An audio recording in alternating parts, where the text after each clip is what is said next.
Корабли пустыни, возможно, в скором времени станут прочно связаны с автомобилями. Инженеры японской компании Nissan изучают вопрос введения новой характеристики производительности для полноприводных машин.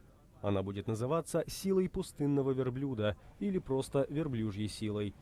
По словам специалистов, традиционная характеристика мощности двигателя автомобиля, лошадиная сила, не отличается точностью, когда дело касается езды по пескам, рассказывает региональный исполнительный директор Nissan Самир Черфан. Их нельзя сравнивать. У вас может быть машина с двигателем мощностью 1000 лошадиных сил, но она не сможет двигаться по песку. Если посмотреть на верблюда, на его ноги, нос, глаза, жировой запас, можно заметить, что у полноприводных автомобилей много общего с этими животными. Благодаря этому они эффективны в пустыне. Сейчас инженеры совместно с учеными проводят тесты, чтобы вывести полноценную формулу для верблюжьей силы.